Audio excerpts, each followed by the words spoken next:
Good morning, everybody. Good morning. Welcome to the PCP's launch of the Manifesto this morning. Before we start, I would like to ask Brother Joel to lead us in prayer. Let us stand, please.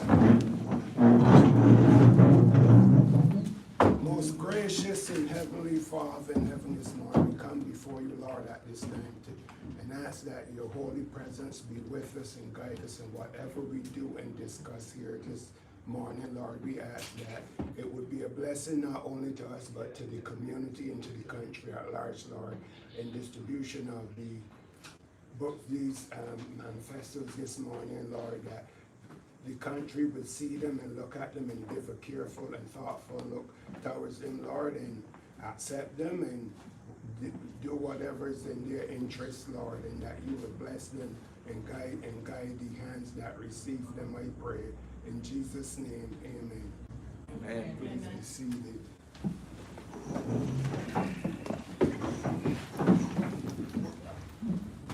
So good morning, audience, candidates, supporters, and to the leaders of the party, and to our fellow Barbadians.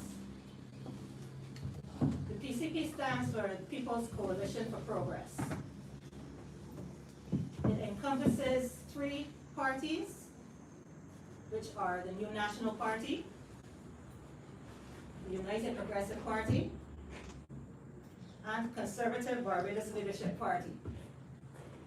This morning, we are launching our manifesto, and our leaders will be talking to you on some of the points in our manifesto, so that you'll have a better idea of what we see going forward for Barbados, and how we plan and how we vision our Barbados to be. Now, our party, the PCP, recognizes that there are many constituencies across Barbados that are facing significant challenges in the areas of education, healthcare, public safety, economic development, and social cohesion. The current political environment that we are in has created divisions that marginalize citizens based on political affiliation and also belief systems. And this is hindering our collective progress as one people. The manifesto represents our commitment to inclusive dialogue and community-centered solutions that prioritize the needs of our hardworking Barbadians and families across the constituencies and also to help us to identify and to address the root causes of systemic challenges affecting daily life in Barbados. First up, we will have Ms. Lynette Eastman. Lynette is an attorney at law and an adjunct lecturer in international tax. She's a former senator and a minister of commerce. She also served in government as director of international business, where she also served as lead negotiator in trade services and taxation. Lynette hails from St. Philip West and is seeking to represent that constituency in Parliament. So without further ado, I will hand you on to Ms. Lynette Eastman. Okay, thank you very much, Natalie.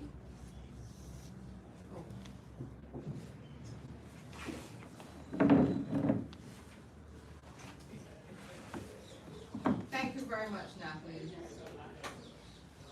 And I want to, of course, thank all of you for coming this morning to the launch of the PCP Manifesto.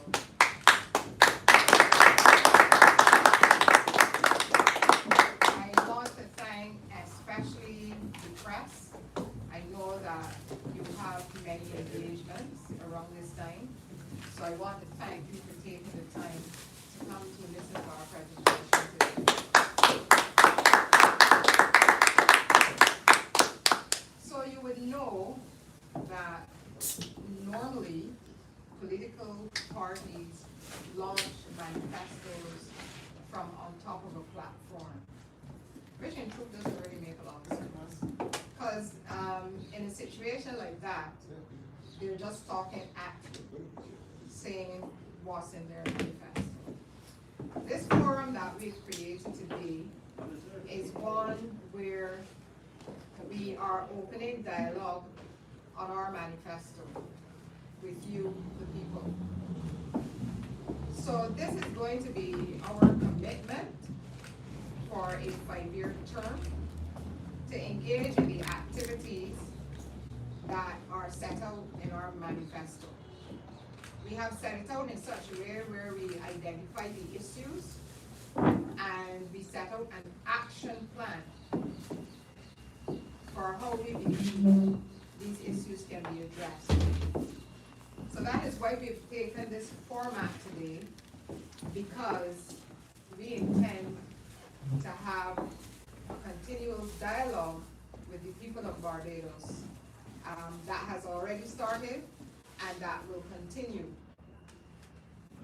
So in discussing our commitment with the people of Barbados, we started to consider what is it really that Barbadians need to address issues going forward. There are a number of issues, but one of the things that we recognized is that under this current dispensation, in the world that we live in now, it seems as though any kind of philosophy whatsoever about the upliftment of people has fallen by the wayside, and it seems as though every single person now is a full-blown capitalist, which means that you try to earn as much money as possible and you do not care about your brothers and sisters. This is not the position of the PCP. Our position is that for many years, Barbados and Barbadians were recognized around the world, and I mean around the world when I say around the world, as disciplined people and as hardworking people. We have to get back there. Yeah. There's a reason that when the framers of our Constitution and those who thought about Barbados becoming independent back in the 60s, there's a reason that they chose pride and industry. Because the two go hand in hand. There's to be no pride if there's no industry. Industry meaning hard work, discipline, diligence in everything that we do, so that we can take pride in our country and take pride in each other.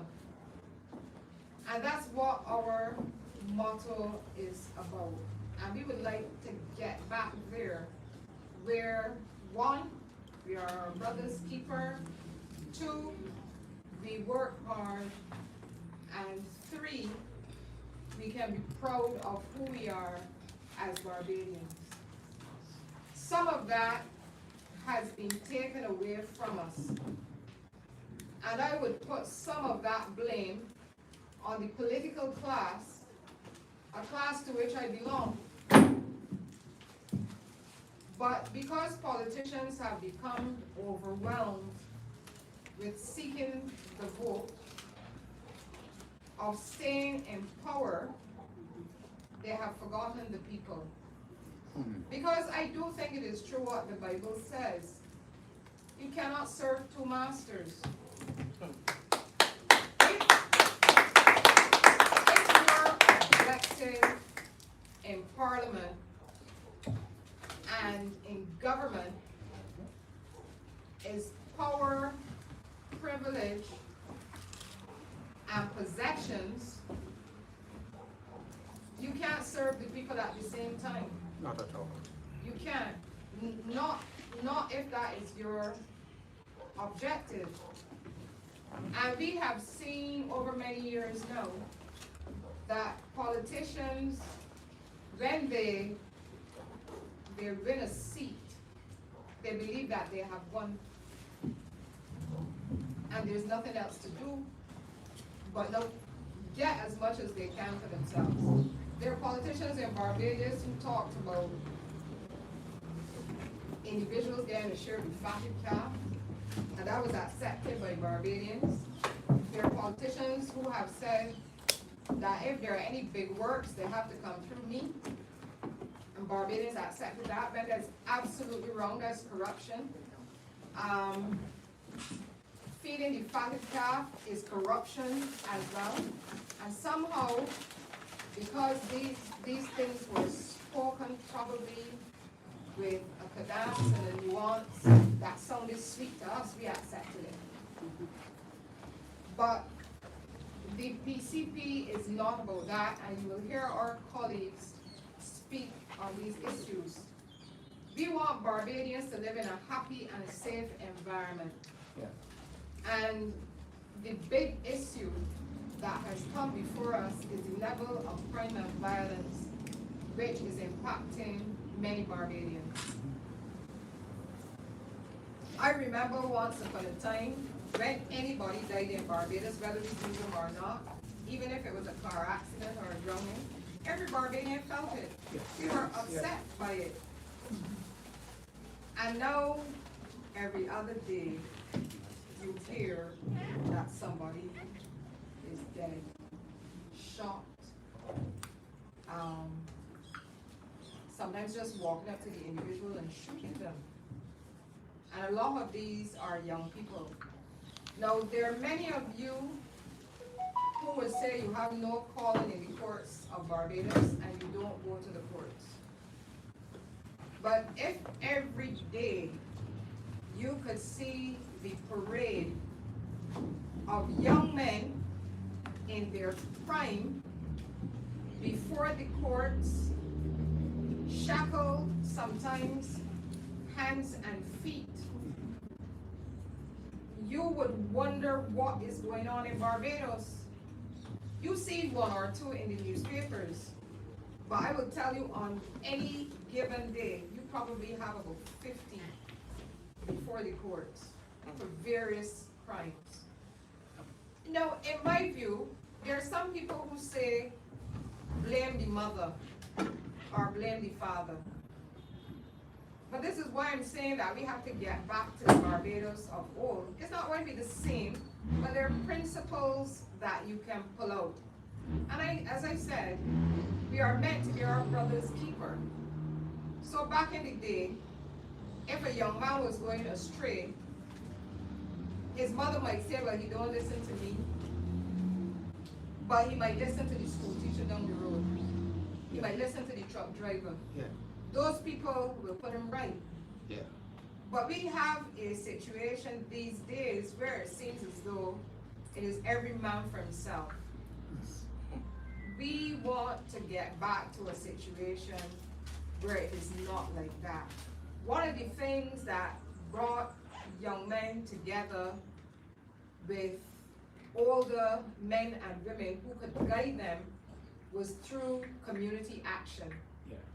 I don't know if you realize it, but many of the community organizations which we had, in one community you would probably have about, one small community you would probably have about 10 different organizations. And unfortunately, these organizations have also become corrupted by the political class. Yes. They're going to the communities, they offer them things. They offer them things. And, you know, that has always been our problem. You always have some conqueror coming with trinkets and beads to lead people astray. So in the past, we have had organizations where young people could start learning how to run something, run an organization. They would know how to bank their money. They would know how to go and get a checkbook, open a bank account, and these things they were learning to do from in their teens. We need to get back there. But we don't want to buy out the community organizations. We want to support them. Those who already have community organizations, we will provide you with funding and training. There are many individuals who are very much interested in doing this work, who do this work on a small scale, but they do not get the support. And this is where the PCP will go, because what will come out of there are confident young men and women who are able then to take what they've learned from the community organization setting into new businesses, into jobs as well, because not everybody wants to run their own business, into businesses, into jobs, into further education. And that is one of our pledges. And we plan to execute them as soon as we get the opportunity. The second issue that I would like to address has to do with the public transportation system. Now, many of us travel, including those in the political class. And when they travel, they see what a first-class public transportation system looks like. But for some reason, they don't want Barbadians to have one. Why can't Barbadians get nice things? Why is it that they travel to Canada and say, oh, the public transportation was something else, I didn't even have to hire a car? Why is it that they travel to Switzerland and they say the same thing? They travel to Sweden and they say the same thing. They travel to Hong Kong, they go all over the world, and they see that people have access to a public transportation system that everybody uses. The public transportation system isn't for people who can't afford to buy a car, as the thinking seems to be in Barbados. It's a system for everybody. Rich people use it, black people use it, whites use it, middle class uses it, poor people use it. And because so many people are using the public transportation system, it means that it can be viable. There are some people abroad who never bought a car and never thought about buying a car, because they can go and hop on a bus or hop on a train and be comfortable until they get to their destination. This is what we want for Barbados. That public transportation can be a first choice for every Barbadian. And all of these things are linked to the problems that we have. Imagine a mother having to leave home at 5 o'clock to get to her job, but then she then has to, during the evening, go to get public transportation, but the public transportation isn't coming till 7 o'clock. By the time she gets home at 8 o'clock, her children are home. Who has been looking after them? Who has made sure that when she gets home at 8, because when she gets home at 8, 8:30, they're young children, they should be in bed. They should have finished their homework, they should have had their meals. But public transportation does not allow her to do it. And I really wonder if the political class actually sits and thinks about a young mother with 2 children trying to take public transportation. She has her bags, she has their bags. She has to drop them off to school, then she has to go to work. And then she has to repeat that in the evening. And I know my friend Kimar, my friend and colleague Kimar, knows that, for example, in St. John, you could be waiting for a bus Hours. That is not acceptable. How did we get here? How did did we build a port at Deepwater Harbor in 1950s? And in 1950s, Barbadians built a Deepwater Harbor. And in 2026, the government has thrown its hands up, and the government has said, we can't provide you with a first-class public transportation system. They've given up. They said they can't do it. They've decided to sell off the buses. And despite the fact that many people, economists, the people who own the current stock of ZRs in Barbados, all of them have come out and said that it is a chaotic state of affairs and will be such if the government were to do this. That you will see massive increases in prices that I don't know, I guess you might have to go back to getting a bicycle to try to get to work, but I don't see how the young mother is going to be able to do that. So she's going to be under pressure.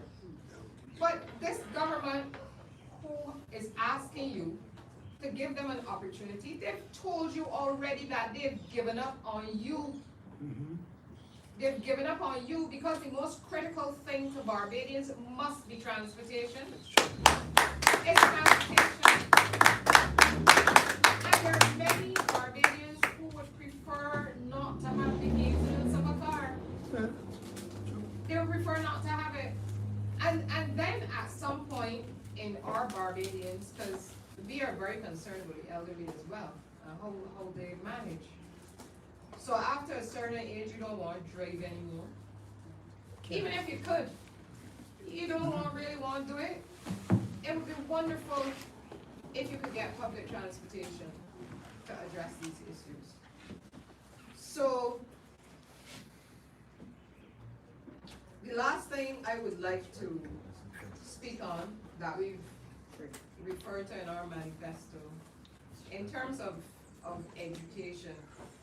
Now, I don't know why, but for some reason, government, instead of focusing on the content of our education, they've gone into this thing where they want to copy the United States and have middle schools and like as if that is going to make a difference. It's not going to make a difference. We have to educate our people for life and have continuing education throughout. You can learn at any point in life. And sometimes if you lose your job, you might lose your job. You might lose your ability to do certain things. So you might have to transition to another type of job. And we need to have the courses in the various institutions in order to address these things. I spoke about this already. Barbados' record in dealing with children who have some kind of disability or special need. For a country that says it is on the brink of being a developed country, our record is poor. Very embarrassing.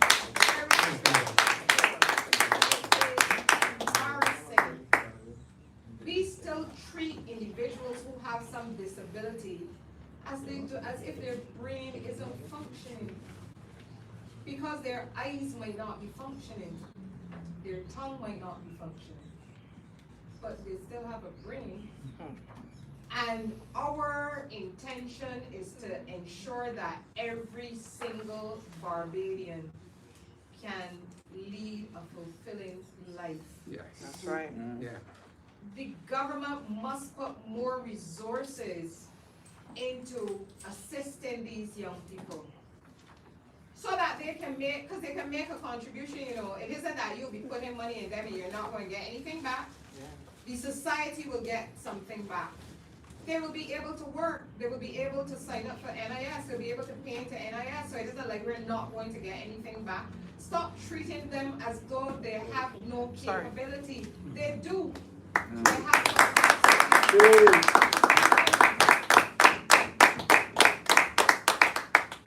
Our record is ridiculous. The PCP will change that. That's right. Then I want to talk in terms of education about children at risk. It is remarkable to me that we in Barbados, as a society, would know, for example, that a child has come up into an environment, in an environment where perhaps they've seen their mother being killed, their father, some relative, and somehow it doesn't enter our brain that that child is going to have problems.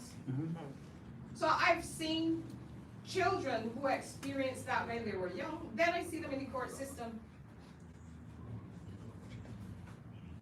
It is an easy leap from there into the court system. And what is happening in the court system, as far as young people are concerned, is that I would tell you that I know the various family services division, welfare, child care board, they're overstretched. I don't know how they manage. I don't know how they manage. Then they don't have the facilities that they need. Some of them would need the advice of more psychologists, psychiatrists. They just do not have them. It isn't that people don't train, people train. They go overseas, they train, they come back to Barbados, they cannot find an opportunity because we're not expanding that for our people, and especially for the young people. So young people have more challenges now than they had before. So we need to expand the availability of critical care that young people need when they're growing up. I don't want to hear, because you know young people say that there are certain people that they're not, I know that attempts have been made to put certain individuals in schools, etc., but that isn't working, because the young people say if they tell them about their problems, they're going to hear about it somewhere else.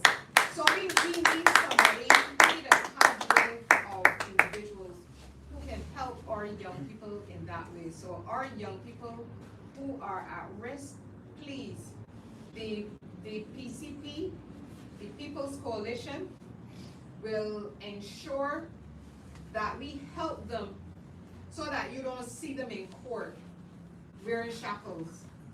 We don't want to see that. So some may consider these issues that I've spoken about to be some of these soft issues. But this manifesto comes from the heart of the members of the People's Coalition.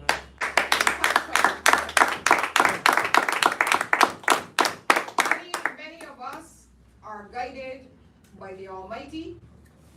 Many of us are guided by our experience in seeing what works and what doesn't work.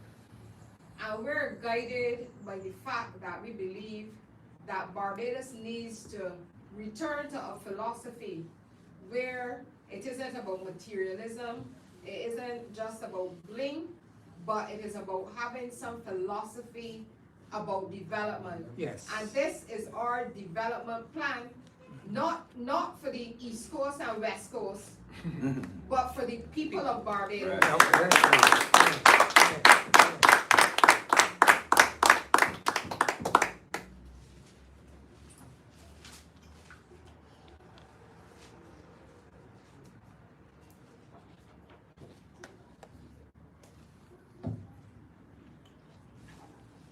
Okay, thank you, Lynette, for that introduction to the manifesto. I must apologize to the audience. I did not introduce myself at the beginning of the session because I was very focused on getting the session started. So my name is Natalie Paris, and I am the moderator for this launch this morning. Next up, we have, and I am also the candidate for Christchurch East Central. Now,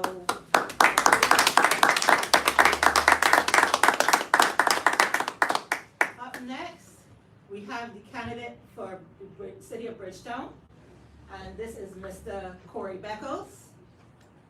Mr. Corey Beckles is a senior attorney at law at the CBL Chambers Law Firm.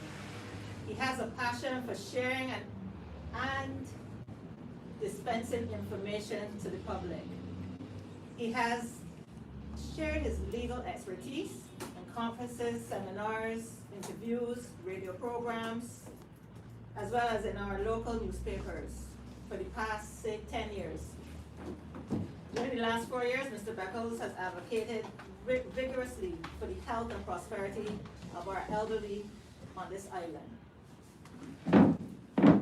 He holds an LLB, a legal education certificate, an executive diploma in cyber laws, a certificate in anti-money laundering, and countering terrorist financing, as well as diplomas in public administration and business administration.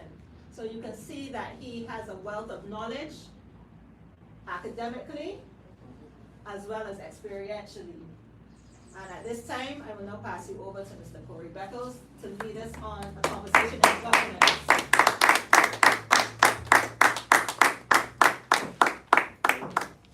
Morning, everyone. Morning. Thank you, Mr. Natalie, for that introduction. And I am really here to speak to you this morning on the theme of our manifesto, the vision of our manifesto. And that vision really is revitalizing Bajan pride and industry. And in looking at the manifesto, in discussing the manifesto, it brought my mind to our constitution, the Constitution of Barbados.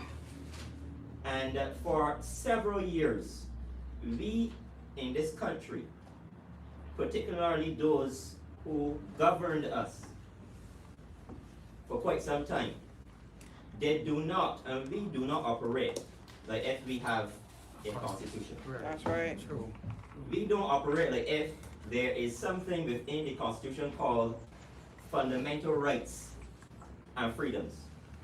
Just this morning, or yesterday, we saw a notice that a telecommunications company would have shared, mistakenly shared, inadvertently shared, private information of their customers.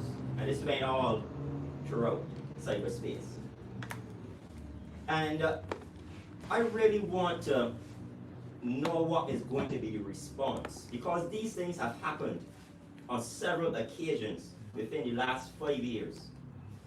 Fundamental breaches of our rights and freedoms have occurred, and yet our governments have not been doing anything whatsoever to ensure that these things do not happen again, or they have not been doing what the PCP believes is enough to ensure that that risk of the privacy of Barbadians is not breached. And that leads me to the fact that if we are going to be talking about good governance, we have to start from the top. Yes.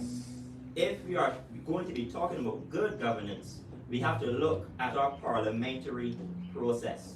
Yes. We have to look at the laws and the policies that govern parliamentarians. We have to look at the laws and policies that govern politicians. And this comes back down to the electoral process. Yes. And we are faced in 2026 with a situation where persons from the outside, referred to as election observers, are coming to this country to observe our elections. Share. For all of these years that we have been conducting elections, in 2026, we have not reached a stage of good governance in this country where our electoral process is above reproach. This is not good, Barbadians. This is not good. And the PCP recognizes that we need to revitalize Bajan pride and industry. Yes. We need to revitalize Bajan pride in our political process. We need to revitalize Bajan pride in our electoral process. And that can only be done if we start to respect good governance. Yes. So we must start at the top. we have a situation where the Constitutional Reform Commission, they made certain recommendations, yet those recommendations, comprehensive response to their recommendations cannot see the light of day in our parliament. The Constitution is the supreme law of the land. That is what we should be starting with first. But because of the lack of good governance, we are putting the cart before the horse. And the PCP is not happy about what has been happening in this country for the last 7 and maybe a half years. True. We need to start from the top. The Barbados Labour Party had the opportunity with the majority. They had a majority in Parliament, extensive, comprehensive majority. They had the opportunity to implement integrity and public life legislation. They didn't do so. They refused to do so for many different reasons. But if we are really concerned about good governance in this country, we need to start from the top. Yeah. That's right. And the PCP is saying we are willing to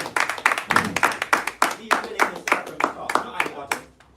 We're willing to tell the agents to do something without us, the leaders, doing it also.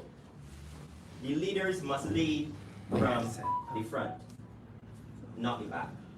And this is the issues that we have been facing in this country. So if you look at our manifesto, number 8 of that 10-point plan, you will see that we ain't talking about who we know, because we are in a who we know kind of governance situation in Barbados. We are talking about a good governance model when it comes to the electoral process, when it comes to the political process, and when it comes to the socio-economic process. Yeah. We must start from the top. And as the PCP, when we first formed, there are many individuals who are finding many different issues as to why we formed, why 3 of these parties, maybe with different philosophies, formed. But we have reached a stage in Barbados where politics have become too insular. Yes. Everybody for their own party, everybody for their own philosophy. No one is willing to work together. And one of the founding, the visions, the missions of this coalition is to show Barbadians that we can work together no matter what differences we have. Common goal. There is something that is more important than our differences, because we can find a lot of differences. Yeah. But it's something more important, and that is the prosperity and the development of this country. Yes. And we are here. Coalition was formed to show Barbadians we leading from the front. Yeah. That's So right. in every constituency, you have many different organizations, youth organizations, many different organizations in our constituencies, but we want to let the people of Barbados know we are going to show you the way. Yes. We are showing you the way this was the characterization of Barbadian villages for several years. Everybody came out to their brothers, to be their brother's keeper. Everybody came out. And if there was any issue in any house, in any village in this country, everybody came out to help. No matter if they were quarreling yesterday, even if they were quarreling in the morning, they came out to help their brother and their sister. And that is how we need to move forward as a country. Yes. So, all those in the spirit of my voice, we are here for progress. We are here to revitalize Bajan, pride, and industry. And if there's anything that you want to take away from what I have said today, I want you to know that we are willing to start from the top. We are willing to ensure that Bajan pride is revitalized when it concerns to leadership, when it concerns the political process, when it concerns the electoral process. We are here to revitalize Bajan pride in every process in this country. God bless you, everyone.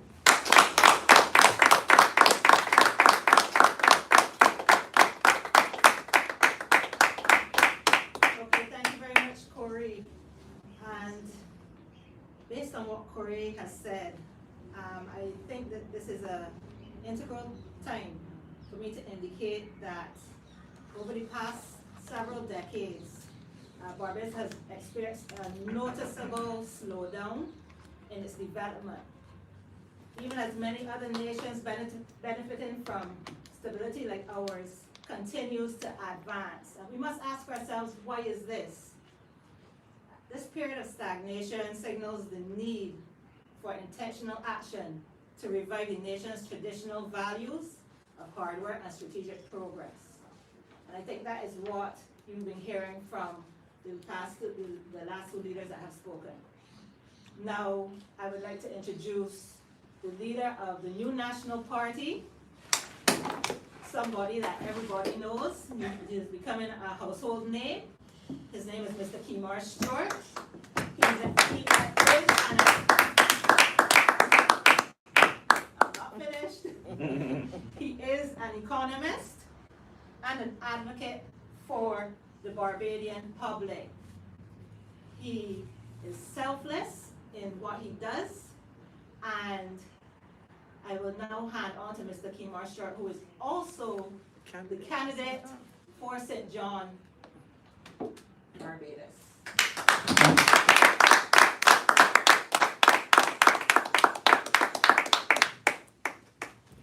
Good morning, everyone. Thank you Morning. Morning. Morning. for coming here. Thank you, Natalie, Corey, and Lynette. The People's Coalition for Progress. What do we have to offer the people of this country in terms of an economic platform? You can hear all the surveys, you can hear all the political scientists. Not only can you hear, you can feel in your pocket the issue of cost of living. Now, the People's Coalition for Progress decided that we would be intentional and truthful as it relates to the cost of living and the economy of this country. Now, not only is it not only are we focused on stability in the context of Barbados being under 3 IMF programs since 2018. So we all put our phones on mute, please. 3 IMF programs in the space of 7 years, right? Now, we were never told that we were going to the IMF in the first place in 2018. And as soon as the government got elected in 2018, the government forced ahead, defaulting on our debts, both local and international, and then went on to pay what was $54 million for debt restructuring. And we signed a contract with White Oaks, knowing full well that we did not have a cabinet in place. So how could a country, representing corresponding with good governance, how could a country without a sitting cabinet, without ministers, be signing an arrangement with White Oaks to pay $54 million in consulting fees? Check the Financial Times. They clearly said White Oaks paid an absurd amount of money for fees. Many economists around the world criticize the amount of money Barbados paid to restructure our debt. So after the first IMF program that was only supposed to last 18 months, we were still in the pits. And the second one, still in the pits. Now, if you were successful, you will not have to sign a third IMF program. And I'm letting the public of this country know that if the government, the Barbados Labour Party, wins this election, we are headed straight back to the IMF immediately after the election. So ignore the talk about we met all of the targets.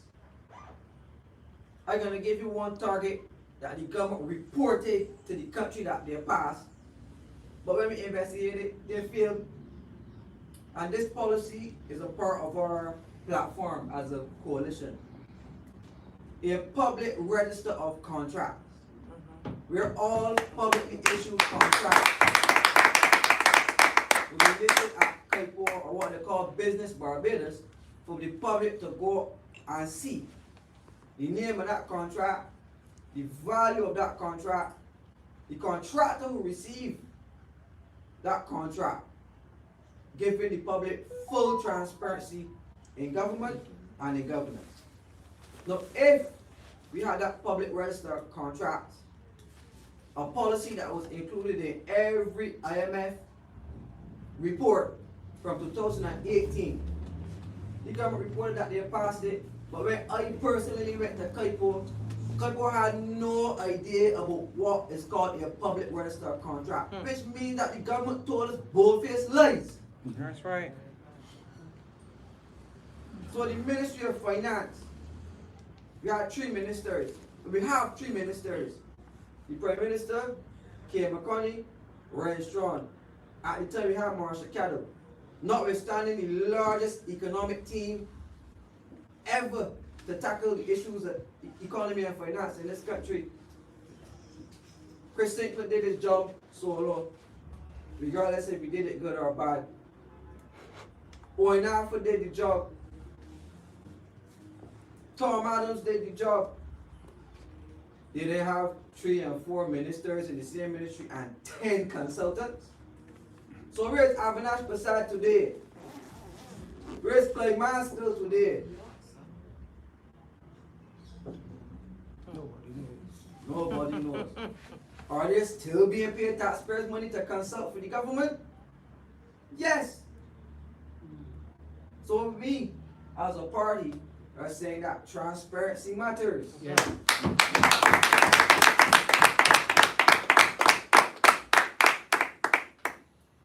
So they claim to stabilize our economy, but we need to go way further than stabilization. We need economic reconstruction of our economy. So for the last 18 years, since 2008, the global financial crisis, we spent 18 years on the austerity measures up to today. That's between the Democratic Labour Party, 2008, and the Barbados Labour Party. And we have not had any level of tax relief, tax cut, tax break, tax reduction, tax nothing but tax increases for 18 years. True. Along with increases in fees and additional ways for you to pay out money to the government. Now, the governor of the central bank, Dr. Kevin Greenwich, who was the brainchild of the BERT IMF program, hence the reason why he would come now and campaign for the government, because the government is following his plan detail for detail for detail. He cannot now come and say that he endorses what the PCP put forward in terms of a VAT cut. We proved it to the world. $1.6 billion in VAT collection every year. 2.5% of that cannot hurt the Barbados economy. It's true. Because it was reported in the news this week, along with the last central bank report, that we made $560 million in primary surplus alone, which shows that the government is banking big as it relates to tax revenue in this country. Every year revenue went up, and it will go as far as to say that this government is responsible for the highest levels of tax revenue ever collected in the history of Barbados under any government. The highest levels. And that's because we are paying the highest levels of taxes ever in this country. Me Motley told Chris Sinclair that you can't tax your way out of a recession. And then when they got in, they increased taxation tenfold. Yeah. Every single item.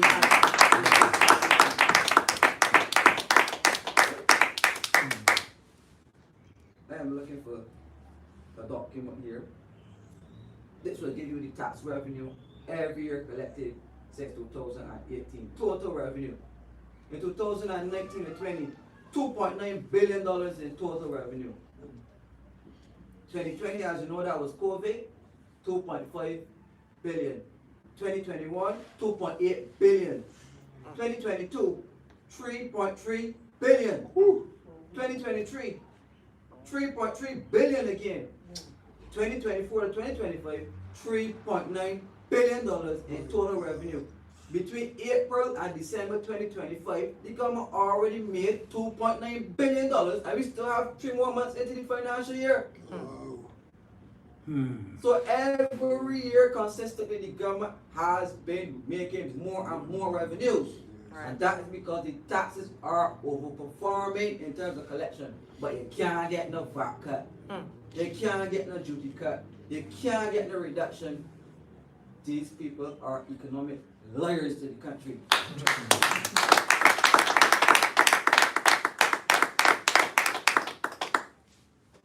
So as a country that imports majority of what it consumes, this leaves households where we live vulnerable to global price shocks, shipping costs, and external pressures.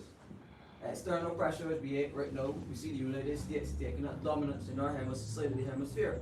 So what is Barbados' policy as it relates to trade with the United States?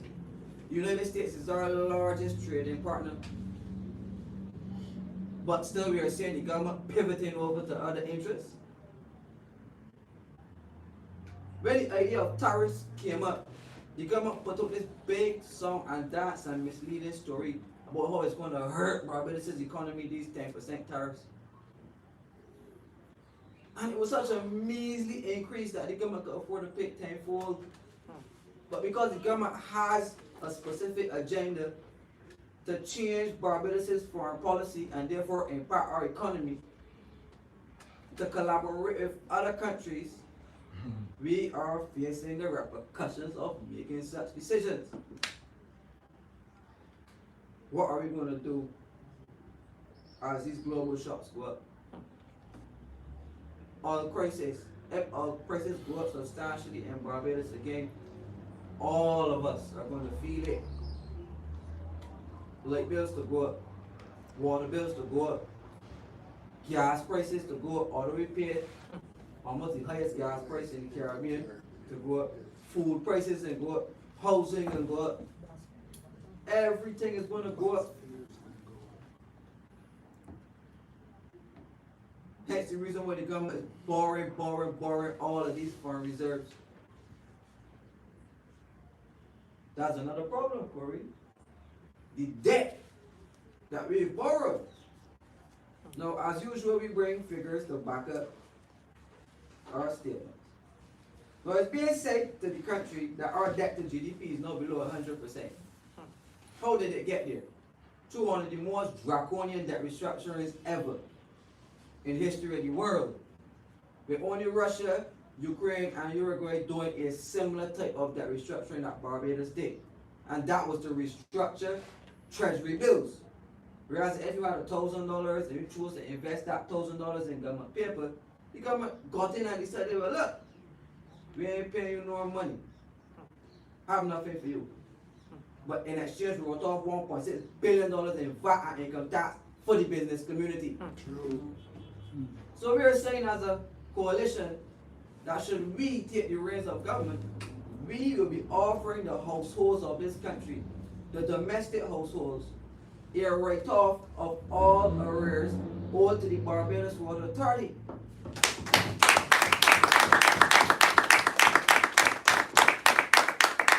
The reminder said in total it was about $100 million owed between the commercial side and the domestic side. We are only focusing on the household, the domestic side. We think the commercial entities can pay. And this thing about cutting off people's water bill for as low as $100 and $200, right now there are companies in this country that owe water bills over $1 million and they still get water every day. True.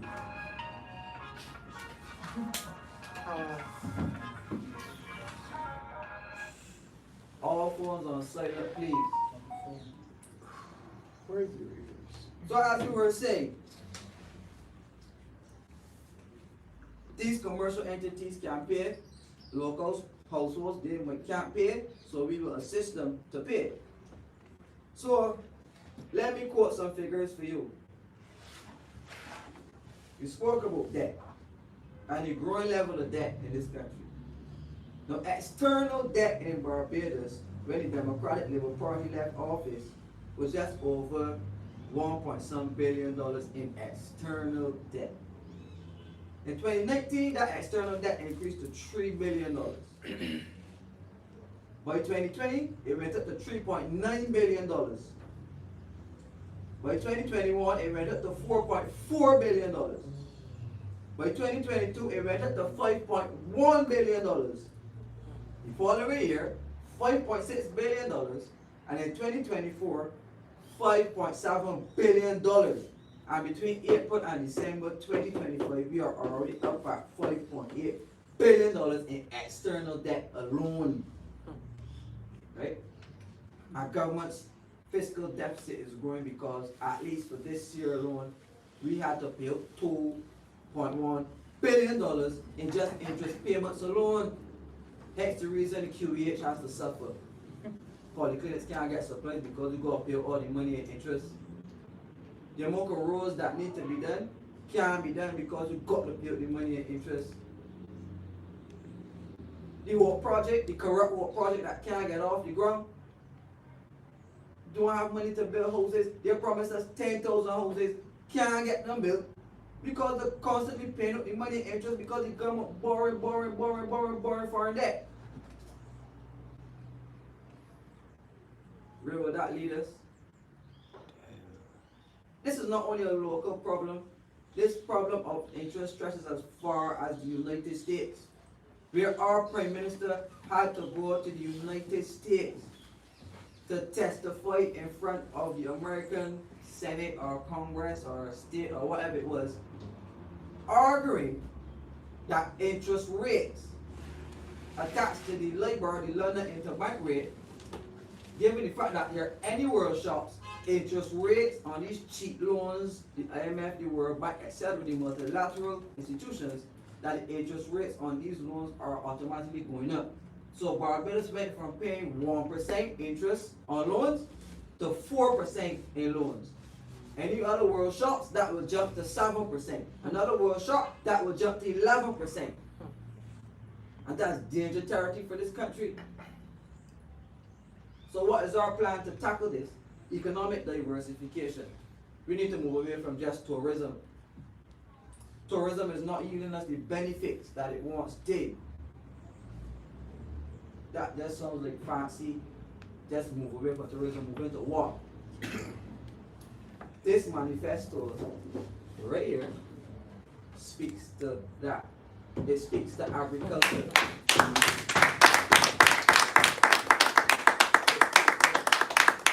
It speaks to the holistic development of the country. It speaks to human development. It speaks to good governance, being able to save money from corruption. If you had that money, $60 million at the work project, corruption, if you had $60 million today, that alone is automatically the VAT cut that we want. That's right. So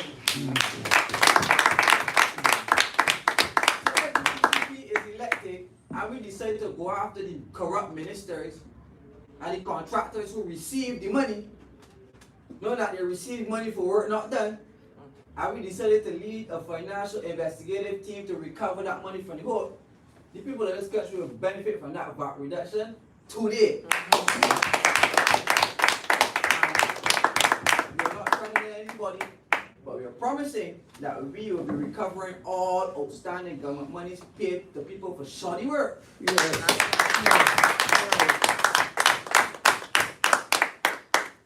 Now, what is our major plan for development? Our major plan is the orange economy, the development of the orange economy, which will involve the creative development of our people. So we want to focus heavily on the digital contribution to the economy. We want to focus on the cyberspace, given the fact that many cyber laws are coming into the country and it is impacting how we do business as a country. So we want to go digital. Next month, the central bank is saying that we are bringing in BIM-Pay. So all public services will now be digitized. So if you don't have that digital ID, eventually you're going to be cut. because they already started to tell people that they're not getting public services if they don't have the digital ID. And it was included in the Barbados Identity Management Act that you will not be receiving public services if you don't have that digital card. And if not for protest, the government, they were not going to pull back on that idea because they were putting deadlines in place for the entire country. And we threatened them with legal action, and they pulled back. And I'm saying to the government again, if they go ahead with this cybercrime and these digital laws, we will be taking you to court.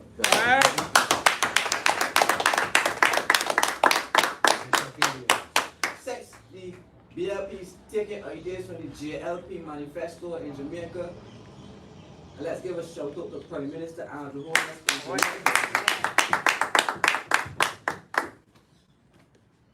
Jamaica, the government was taken to court and they lost a court case as it relates to these digital IDs and it being unconstitutional. But for some reason in Barbados, it ain't unconstitutional here, given the fact that we all have old Westminster constitutions, similar constitutions, but it's unconstitutional in Jamaica, but for some reason, it's constitutional in Barbados. Shame. So we as a coalition, as it relates to our economic development, is saying that we identify that the future is digital.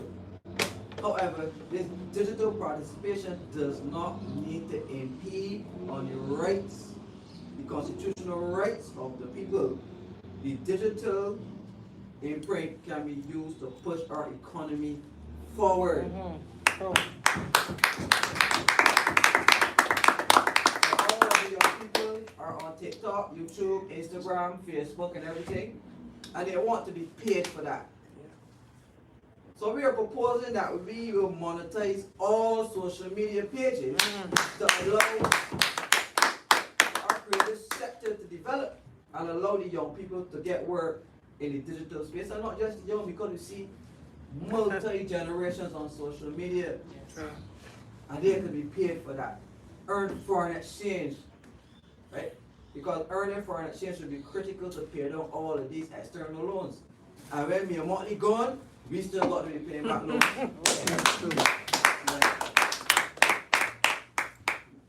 So, to wrap up, we heavily focus on debt, discipline, and growth, controlling the spiral of external debt, capping it, developing our sectors to increase our revenue capacity, diversification, moving away from tourism so much, building up our creative and digital sectors, focusing on governance, revenue integrity, transparency in government, transparency in contract, improving procurement, VAT cuts, and tackling the cost of living. I think we should mention though that we had this manifesto developed for a while, and magically one of our ideas appeared in the Barbados Labour Party manifesto. So, you know, we wouldn't go as far as to say we're tapping and eavesdropping, although they're trying to make it illegal now. And although Mr. Abraham said that it was happening all along, but they're not seeking to just, you know, formalize it. Korea, we had that interactive legislation in place. We probably should have known that Mr. Abraham's wife is the CEO at the Digital. Yes, yes. And that needs to be said. We need proper integrity in government. And the fact that the Home Affairs Minister, this is the Home Affairs Minister that has responsibility for CBC, I believe. And who's the minister responsible for telecoms in this country? And the wife of a minister sat over a data breach at her company, a data breach that was given to her husband's party. And we're going to sit and accept that. This is the same government that allowed every single SOE in this country to be breached and hacked. People lost money, data, information, our private information was posted online. And nothing from the data commissioner, no reassurance from the government. And I'm saying to the people of this country, Do not trust these wiretappers and eavesdroppers with your information. Vote no, vote for the PCP. Thank you.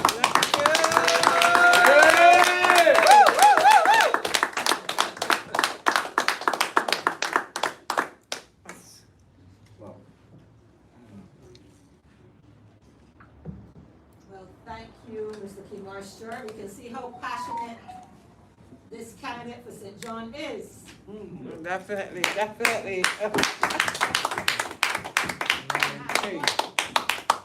I pick up is that, well, Barbados has spent several years focusing on economic stabilization. We know that that work was necessary. It prevented collapse and it restored public finances. But stabilization is not reconstruction, as Kimar rightfully said. And an economy can be stable on paper and still be strained in real life. And this is what we are hearing from our constituents on a daily basis. So I ask you to think. I ask you to go home and take the words that you have heard today, and you think and you look in your environments, and you look beyond your environments, because sometimes we're in an environment that we don't see these things, but if we take a drive across the other side of town, or in another gap even, because of how Barbados is cut up, constitutionally, you know, in terms of constituents, you will see that all stories aren't the same. And we've come to a point in time where we need to address these things so that we have a better way of living for all Barbadians. Amen. Our 10-point plan, which you can see in our manifesto, addresses these things. There are a few things that weren't mentioned today because we can't share all. You'll have to look at our manifesto. But I would like to indicate that, you know, it involves nurturing and educating our people as well, protecting and respecting our elders, which Corey is very passionate about, building confidence in our brand of entrepreneurship, because we have many entrepreneurs in this country. And entrepreneurs do not always get the same backing as the big companies. However, there must be a way that everybody can work together to get a piece of this pie in Barbados. Yes. Because we all belong here. We all, if we weren't born here, we grew up here, and we all deserve a piece. So how, I ask you to ask yourselves, how can we work together? It doesn't have to be divided like this. Just because I don't have the same political philosophy as, say, my cousin or best friend, doesn't mean that we shouldn't be able to get along. That's right. True. At the end of the day, we are all people. Community. We are community, and we all deserve the basic human rights. And this is all that we are talking about. We're also talking about fairness in terms of financial fairness, growth and development for all. So I just ask, I implore, I ask the audience and those that are listening to think about the things that have been said today and to watch the actions, because sometimes things are said, yet when you see what's actually playing out in real life, it is not necessarily what is being said. So we have to go a step further now and actually take a look and see what's going on around us and the actions that are taking place in this country. Ask yourselves if you think this is good enough for us as a people. I thank you. May God bless and carry you safely today. Thank you. Do you have any questions? Shamar, I'm not from Barbados today. I just wanted a little bit more detail. Lynette, also you mentioned trying to improve the public transportation sector here in Barbados. From the PCP's perspective, what is the actual plan to help in that regard? Are you planning to invest in more buses? Are you planning to change up some of the routes?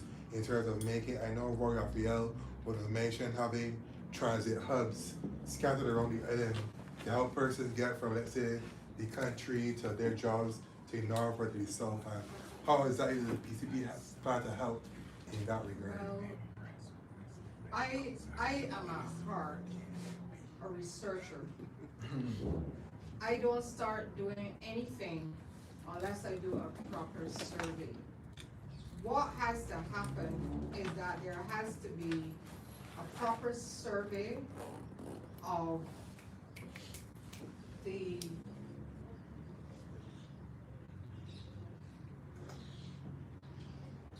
you have to have a proper survey of the road network. You have to have a proper survey of the population centers. Yeah. You have to have a proper survey of the business hubs. Now that might seem like a lot, but remember that we are in an age of technology, an age where you have AI, and I believe that Barbados is a small country. I keep saying this to people. We have politicians who try to give you the impression that Barbados is the United States with 330 million people. There's only 300,000 people in Barbados that they're working for, and yet they behave as though Barbados is a big place. So what I'm saying, you will have a software program that can actually determine where and when you need buses to transport people from one place to the next. So that's the first thing that I would invest in. I would invest in getting a proper survey done. You don't need to pay, how much money they pay White Oak? Because I know they would be looking to pay somebody millions of dollars to do it. You don't need that. You might even be able to get some students from the University of the West Indies. This is what people use their universities for, their research institutions. And we need to use ours for that. So that would be my proposal. Then I would also, in discussing it in the PCP, we have said that we need to invest in better stock.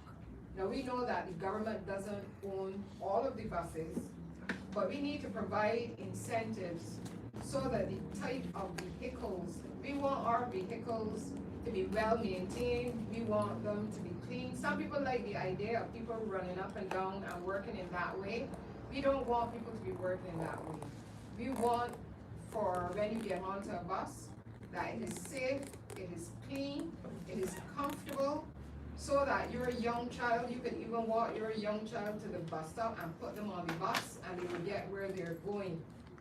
There are many people now who are taking their children off the buses, and I think that's a bad thing socially. Socially, the buses used to allow people from different parts of Barbados, whether they live in a child house somewhere, or if, because as you know, the villages are next door to all these heights and terraces, and all the children would take the bus and go to school. That has now changed because of what is happening on the buses. So we want to bring that back. That will help to knit together our community. You will have a good friends who live in different areas. So that is what we do. You have to invest in the stock, you have to do the survey. And for me, I would start, you can start in, for example, in the city, and then spread it out. These things are not going to happen in a year or two or three. Barbadians seem to, and certainly politicians, seem to have forgotten how to build.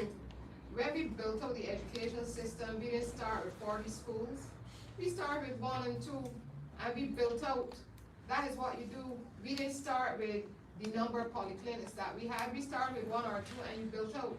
So for me, and the way that we see it in the PCP, it might take over a period of time, but, and what will happen too is that people will catch on to it. If you have a proper transportation system, you will find that now it is what, 11, 12 o'clock. You will find some elderly people from St. Lucie taking a trip up to Full Day for the day. they go to Toby for the day. Because it's comfortable, clean, and they have access. So you wouldn't even have to be fighting to get people to use the bus transportation. More people will be using it.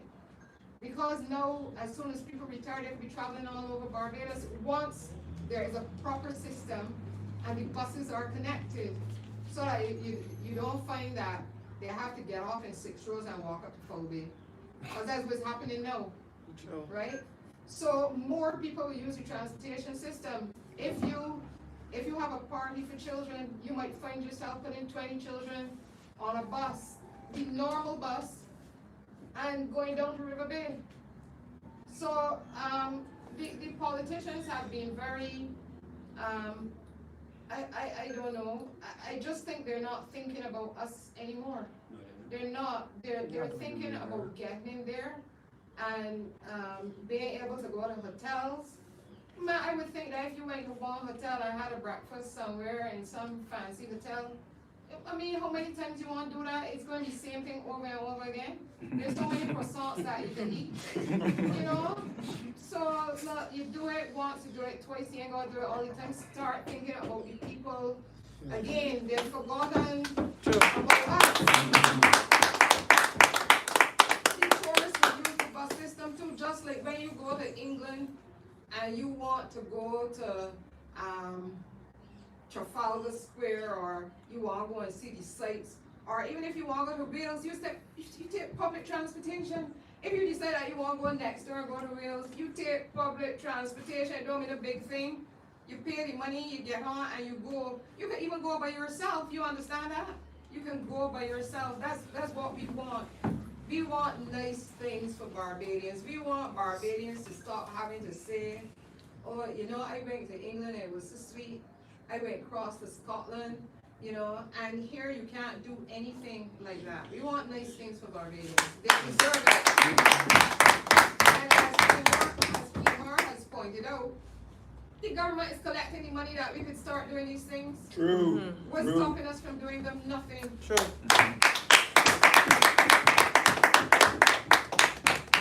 The other point that I wanted to make that I haven't been asked about though is that one of the promises in our manifesto is that we would implement a fixed date for elections. Oh, Yes. I know that all of the journalists in here have seen how chaotic it is that you're calling snap elections. 3 elections, it was 7 years, 7 it years. is, right? It should be 15 years, you understand that? It should be 15, but 3 have been called. And Barbadians, please don't get caught up in the notion that there's some political strategy that you should admire. You shouldn't admire this. So, you know, you're going to admire somebody who has a means of doing something that destroys the democracy that you have,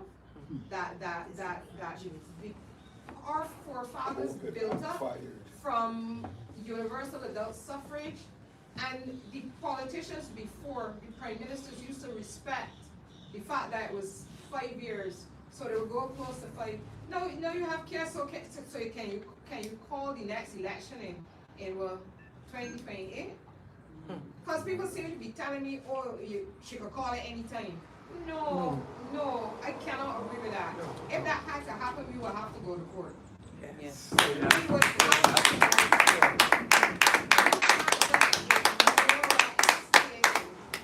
have to discretion, but my understanding in law is that a discretion must be exercised with reason, Yes. not unreasonably. This is not a monarchy. You can't just get off with his head. So essentially, you call an election. You know that the other people who wanted to participate didn't know. You had an advantage. So all I know, you putting out massive set of t-shirts, massive set of bandanas, hats, bags, all kinds of things. Flooding feds and flooding the country. How that could be a democracy? Please don't play with the notion. You know, we as the people, you as the people, politicians could get on with their shenanigans if they feel like, but you must never be a part of it. True. Don't be a part of the shenanigans. It is undermining our democracy. Oh, yes. It is undermining our democracy. This is no longer a true democracy where you don't know when elections are going to be called. You call it anytime you feel like. As I said before, it is abuse. It's abuse of the process, and it is an abuse of the people of Barbados. So one of the things that we will definitely do is change the constitution so that you have a fixed date for elections. I feel I will be campaigning for that from February 12th. Okay. Let it be right. done.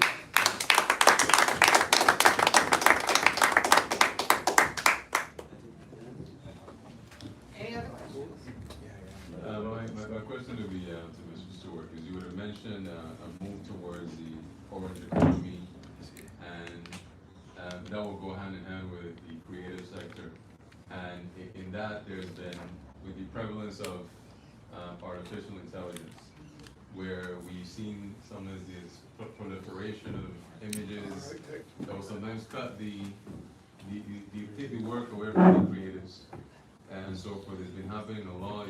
You're seeing in a lot of spaces where that has proven to be is nearing to towards a risk for their job security. That also couples with the fact that, as has been said and known, that they sometimes struggle just to get paid when they do a job. So what would be your plan first towards, I guess, protecting creators and these industries from having their work be taken away from these AI tools, and towards ensuring a better payout system when they do engage in? Yeah, well, AI is a disruptor, right? Every couple of years there's this disruptive piece of technology that comes, and we have to evolve the technology.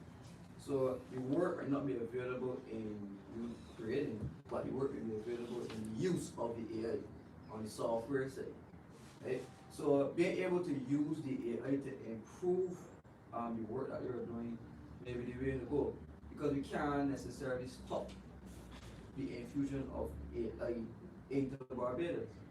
So it's not a case where the government solely controls everything. You know, this is not necessarily communist Barbados yet, but we have cell phones, access to technology, access to the tech directly.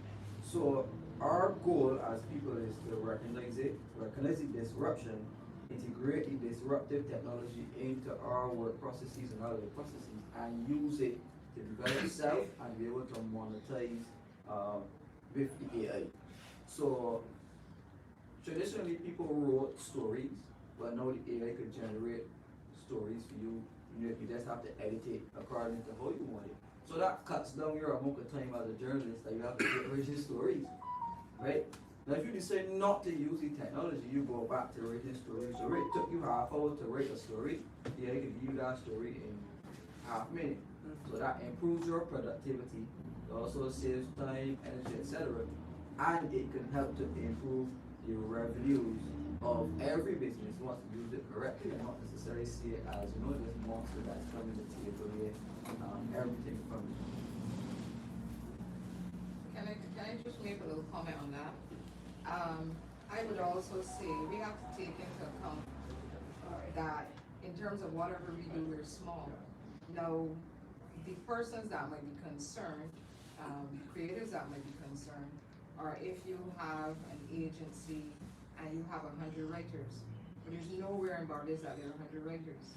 There's one writer or two for, you know, any kind of production. So AI might actually be useful for companies, projects, etc. that are small, and we are small. So AI doesn't have to be, we don't have to fear AI. We should embrace it and use it as a small nation and as small companies. I would say too, I agree with Kimar, but I would say too, what we would do is that we would have a ministry dedicated to that area. Just like we have a ministry of tourism, would have a ministry responsible for what you call the orange economy, the creative and technology. That's what's needed. When you look at the budget, you would see that the government allocates a few $1,000s to the creative economy. No, we don't. That's not what we want. We want a ministry. We would put in place a ministry, give it the resources, take a small percentage, because the budget for tourism is huge. So if you take a small percentage, you can actually start a ministry and start taking this seriously. This is something that would benefit all Barbadians, because the creative sector is one that cuts across everybody and everything. Everybody would benefit. That's what we would do.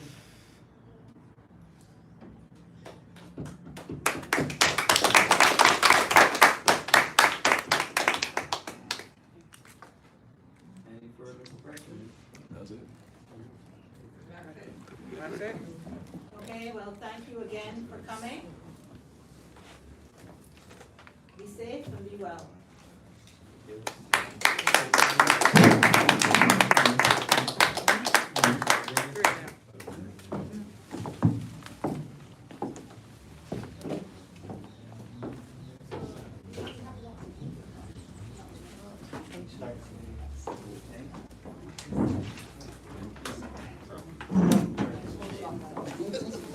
Stop that.